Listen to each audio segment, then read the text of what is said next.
Muy buen día, bienvenidos a otro video en nuestro canal de historias potosinas. Hoy vamos a hacer un pequeño cambio, no vamos a hablar de lugares, pero sí vamos a hablar de una amiga mía a quien quiero mucho y que yo creo que muchos de ustedes la conocen, Ana Neumann. Hablar de la cultura en San Luis hoy, en estos momentos, en las últimas décadas, si uno no habla de Ana Neumann, no sé de qué estamos hablando. Yo creo que muchos que la conocen estarán de acuerdo conmigo. Ana Neumann es una de nuestros personajes y de nuestras mejores tarjetas en la cultura en San Luis Potosí. Y hoy quiero dedicarle este video a ella, a su trabajo, como un reconocimiento por su trabajo y aparte por la buena amistad que tenemos. Ay, sí, Y entonces gracias. quiero hacer 3 preguntas. La primera pregunta que le voy a hacer a Ana Neumann es ¿cómo se integra ella a la cultura en San Luis Potosí? Yo le decía ahí, ¿no? Muchas gracias, saludos a todos, muchas gracias, que a mí me integraron desde que nací en la cultura, porque mi padre y mi madre, grandes lectores, con una gran biblioteca, se escuchaba todo el tiempo que mi papá estaba en casa, había música clásica, cosa que me fue animando, y además siempre nos llevaban si había un ballet, si había un concierto, a mis hermanos y a mí, entonces eso a mí se me fue impregnando. Y pues yo desde muy chica leo y soy una lectora muy voraz. Y entonces también escribí entre los 8 y 9 años mi primera obra de teatro, que un cuento que yo imaginé, se llamó La Bola de Oro, que presentamos en el jardín de la casa, fue el periódico El Sol y toda la cosa. Y pues mis padres siempre nos dieron libertad. Y somos 5 hermanos, uno falleció el año pasado, pues soy la única que tiene esta vena más artística, los demás tienen carreras más normales, por decirlo de alguna manera, pero nunca me coartaron y nunca pensaron qué le pasa a esta niña cuando yo me ponía con mi paraguas en una sillita para imaginar, y ahí me quedaba en las tardes, así con tiliches de mi mamá, y la imaginación iba y contaba cuentos desde que era muy chiquita. Soy la mayor de los 5 hermanos y bajábamos inmediatamente de que nos subíamos al coche, ya, cuéntanos el cuento, ya inventaba cuentos, leía mucho, principalmente la literatura, pero también me fui apegando mucho a las artes plásticas. Por ejemplo, mi mamá pintaba y yo me acerqué mucho con los pintores, y ya más formalmente diríamos, la parte de seguir escribiendo y eso, que cuando yo tenía 10 años y me regresé de Guadalajara, el maestro Gamboa me habló para pedirme que yo dirigiera difusión cultural. No estaba el edificio, ni mucho menos.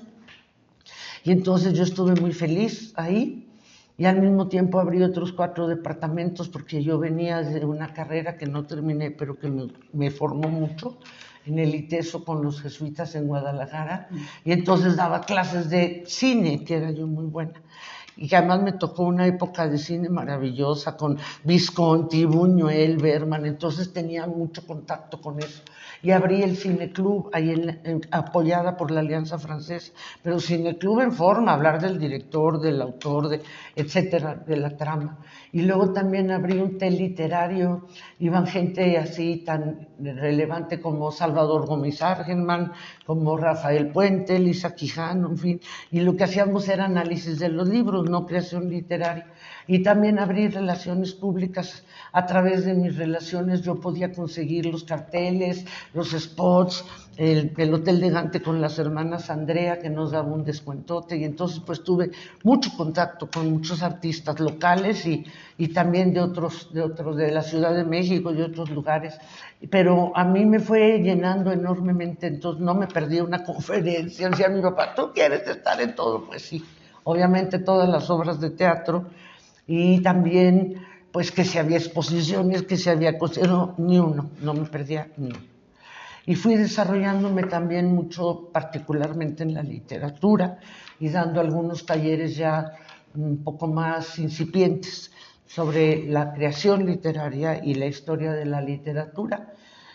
Y luego, pues estuve muy metida como jefa de comunicación de varias dependencias o de radio y televisión en la Secretaría de Educación, y me metí muy de lleno a la radio principalmente. Yo te conocí en la radio. ¿Eh? Yo te conocí en Radio Así Universidad. es. Sí.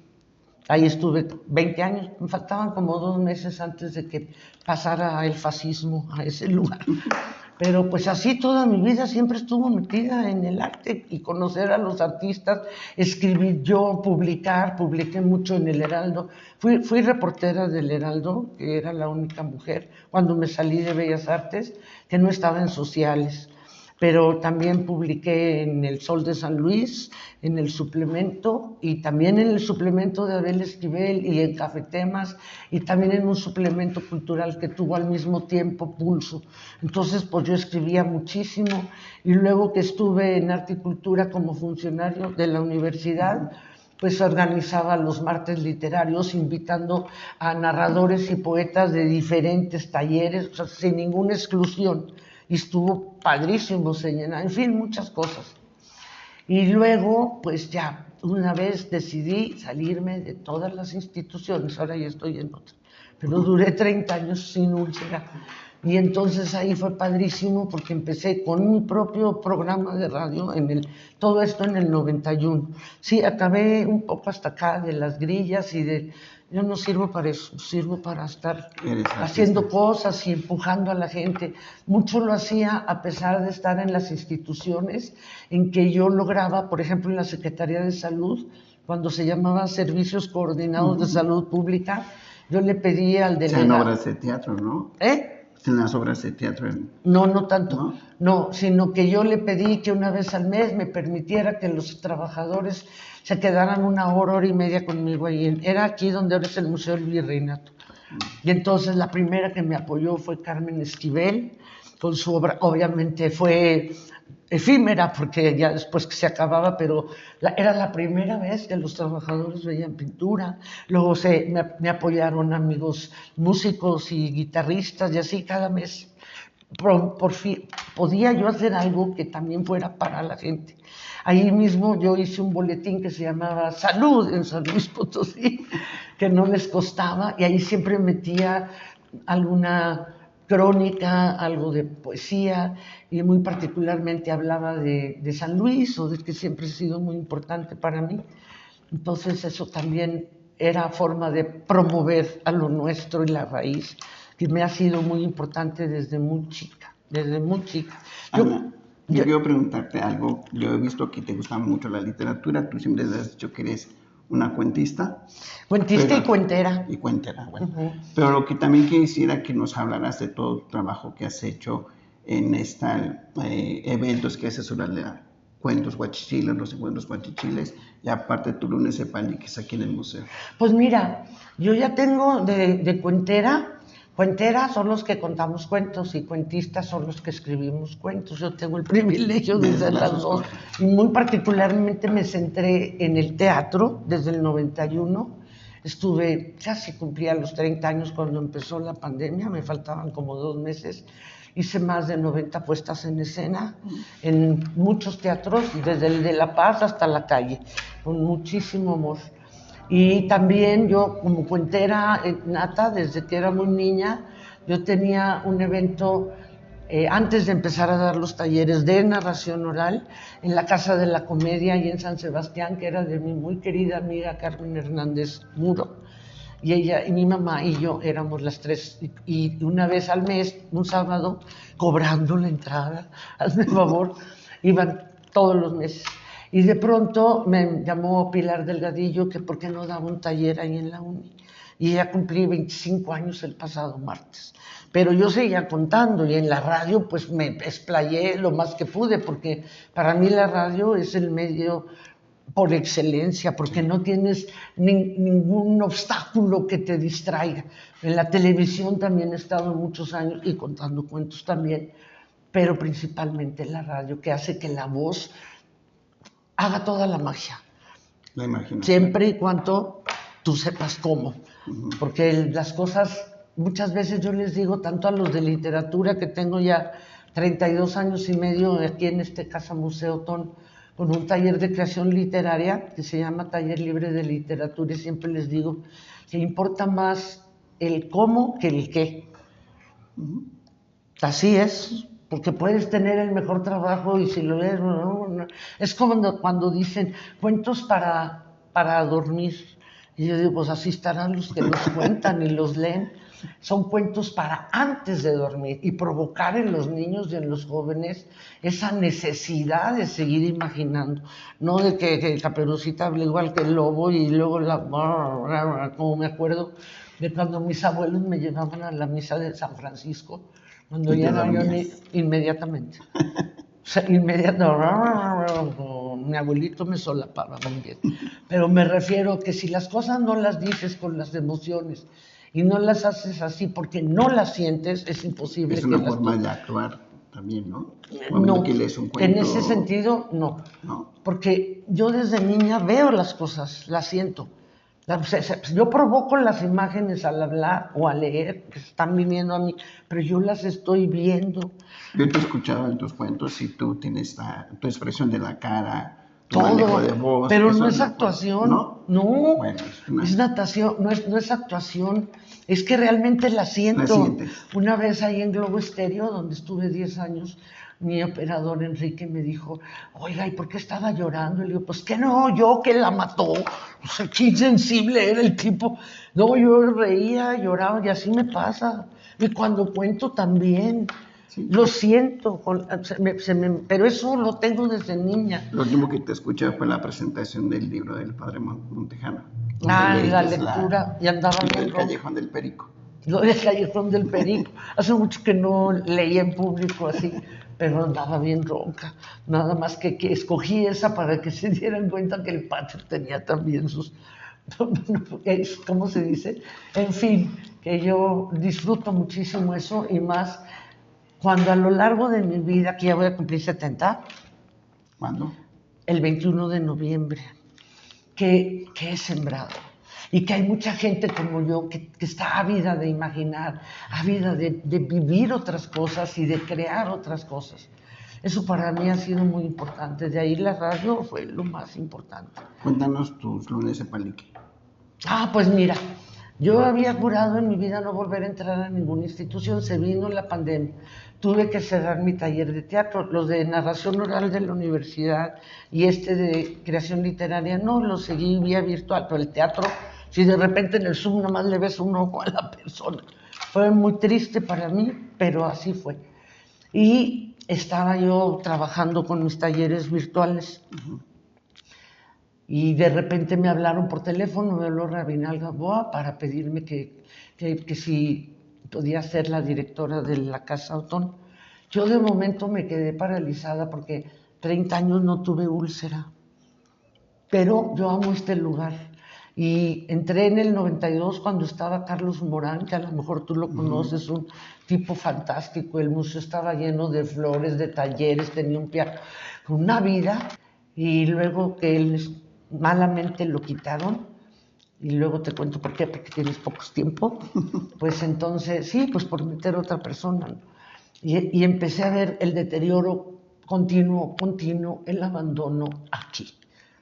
Mucha gente decía que siempre estaba cerrado, otra gente decía pues que nada, y realmente así fue.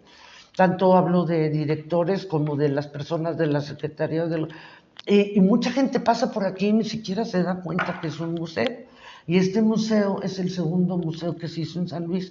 El primero es el regional, que es federal, y el primero estatal es este en 1966. Les digo, han pasado 1000 veces, porque esta calle a fuerza, todos los potosinos la hemos cruzado. Y ahora yo tengo visitantes y he tratado lo que se puede. Estamos mal en cuanto al presupuesto, no hay presupuesto, pero la gente ha sido muy generosa conmigo. Por ejemplo, los historiadores, como uno que tengo aquí, los investigadores, astrónomos, periodistas, músicos, hemos hecho teatro, circo, fotógrafos. Sí, hoy se inaugura esta exposición de fotografía de Pancho Rom y empecé a moverme, pero lo más increíble fue que ellos vinieron a mí cuando vieron que yo estaba aquí y yo les dije, oigan, pero es que a mí me da mucha pena no pagar. Yo pertenezco al Movimiento Nacional del Artista, no vivimos del aplauso, imagínate, y aquí, pero esa empatía o esa correlatividad que tuvieron conmigo, porque Yo yo... creo que es el amor que te tiene. No, bien padre, porque a mí me encanta, luego mi hermano Eve, que murió el año pasado, me regañaba, porque aunque no lo crean, yo no tengo ningún libro publicado, pero publiqué en la antología de mi taller, y me habían ofrecido los dos y dije que primero ese, porque para mí es muy importante ver esos logros, y luego ya quitaron a David Ortiz y pues ya el mío se quedó. Ahorita hay dos ofrecimientos, y lo digo con cierta rabia, pero decía, es que siempre tú ves que los otros has sembrado, que hay una reciprocidad en cuanto a lo que te emociona, lo que te gusta. Y yo creo que tú también tienes eso. Y entonces dices, wow, esto necesita verse.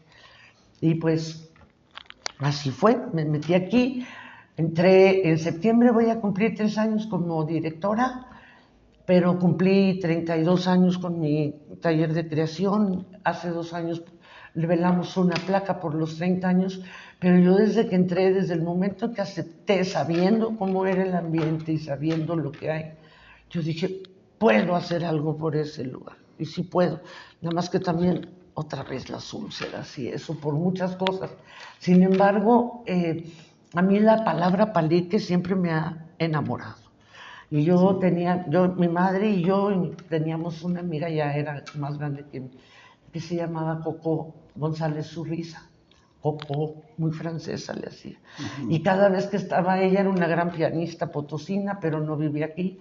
Y cada vez que venía, se iba a comer con nosotros y entonces empezaba a decir, estuvo buenísimo la comida, pero el palique también, y el palique, y el palique.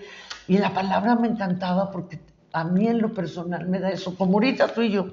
Conversando. Sí, lo que sale y en confianza, y vas contando sin nada de ataúd, sí, de académicos. Es que aunque seas académico, lo puedes hacer de una manera mucho más agradable para el público y para tu propio, ¿cómo se dice?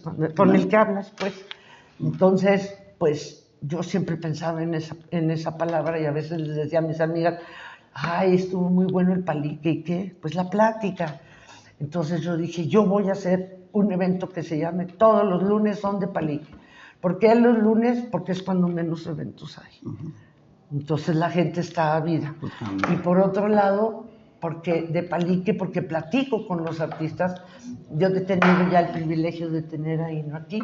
Entonces muchas veces, por ejemplo, en las exposiciones que yo iba, a todas ya no voy, porque ya estoy muy cansada cuando salgo de aquí, pero pues ya ves los cuadros y no sabes nada del autor, cuando mucho una ficha biográfica que no te dice realmente la solución.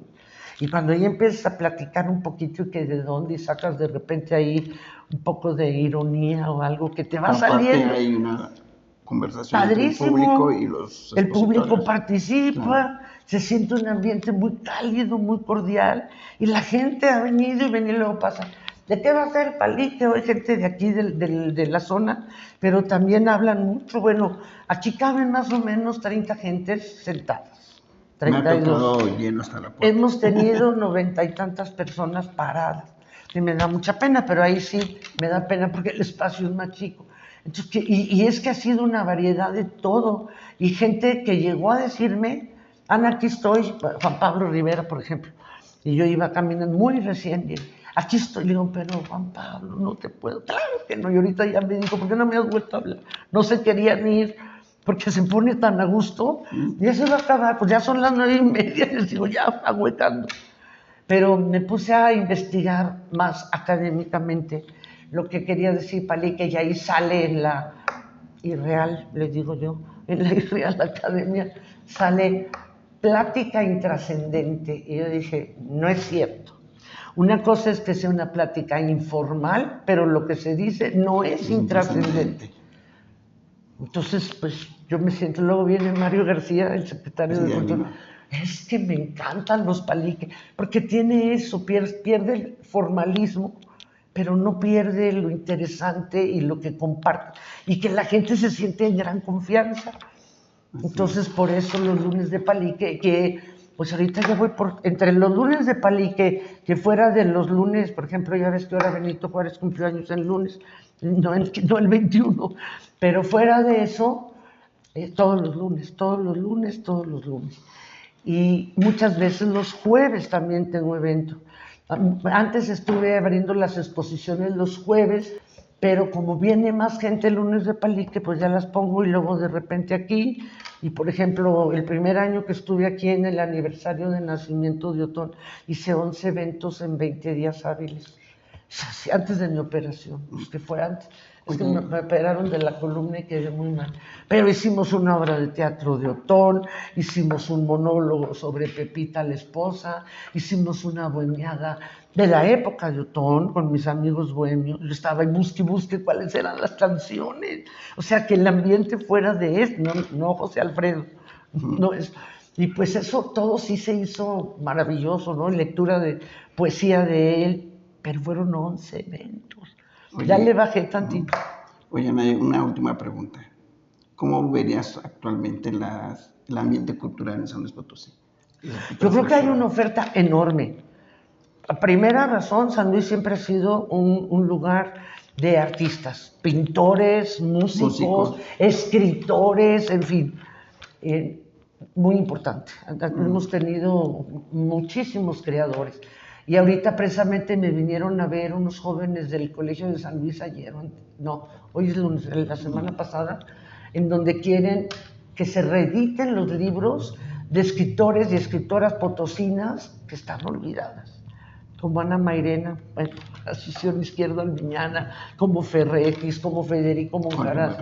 Y maravilloso, será padrísimo. Uno de los más olvidados. Es uno de los más olvidados. Sí, y es maravilloso. O sea, no se ha vuelto a reeditar, pero me refiero, está viendo eso por parte de los jóvenes. Yo saqué un video en el canal de Jorge Ferretis, cuando cumplía 60 años de haber fallecido y 120 años de su nacimiento. Pues fíjate, me da muchísimo gusto porque vino una chica directamente y quieren sesionar aquí, pero son del Colsa. Pero también lo que yo veo es que San Luis ha crecido muchísimo. Siempre ha habido oferta cultural. Que la gente hubiera dicho que no había, pues les faltaba ver el Guiarte o antes del Guiarte, leer la plana que te decían las cosas que había. Pero yo siempre tenía eventos. En la Casa de la Cultura había un cineclub, estaban las exposiciones, en Bellas Artes no se digan, la Alianza Francesa, bueno. O en las casas de la cultura de los barrios, ¿no? O sea, pero eso fue después, yo hablo desde antes, cuando eran básicamente la Alianza Francesa, que fue primero, y luego Bellas Artes y la Casa de la Cultura. Hoy malamente llamada museo, porque no debería, sigue siendo la primera casa de cultura que hubo, pero pues le hubieran puesto casa de cultura a Francisco Cosí, no museo, porque aquí hay talleres, había muchos, ahí yo presenté muchas obras de teatro y conferencias y muchas cosas. Entonces, esos eran los 3 pilares de la cultura, a donde ibas. No había más, pero había más. Constante y con mucha calidad, las exposiciones de pintura, etcétera. Y la Galería Germán Gedouls, por supuesto. Pero luego fue creciendo muchísimo, pues porque también la población fue creciendo muchísimo. Cuando yo empecé mis talleres de teatro en el 91, bueno, yo tuve un montón de alumnos, de los niños sobre todo, porque no había talleres infantiles de teatro. Había uno en arte y cultura, creo, pero que no había realmente obras de teatro que fueran hechas por niños. Y esos niños al año yo ya tenía también el juvenil y al año el adulto, eran los 3. Y sí logré juntarlos a los 3, pero ahora tienes muchísimas opciones más. Antes era Enrique Galindo, mis respetos para el licenciado, un gran dramaturgo, estaba el Gato Gámez en la Normal y cosas así. Pero eran salpicaditos, ahorita tienes un montón de gente que tiene sus grupos. Y por ejemplo, pues de pintores también, antes era la maravillosa Tere Caballero, Juan Blanco, que fueron los 2 muy amigos míos, y era un grupo selecto de pintores extraordinarios. Pero ahora tú ves que los toman aquí, que los toman allá, que, en fin, no se diga también en la danza. Estuvo el ballet provincial, yo fui muy amiga de Lila, extraordinario. Pero después estuvo lo que hizo Toño Torres y luego fueron otros y luego los discípulos y luego diferentes tipos de danzas. Entonces hay una oferta también para académica En arte y cultura no había la cantidad de talleres y menos de cursos que hay ahora, hasta de filosofía hindú. Ahí Sí. sigue siendo el mismo espacio chico, pero yo creo que hay muchísima oferta. Ahora en verano, talleres y cursos. ¿Eh? En el verano, en la universidad, En el talleres, verano cursos. también, pero Sí. también en la época normal del semestre y con gente muy capaz. Los cursos y los otros son los talleres, yo doy talleres ahí.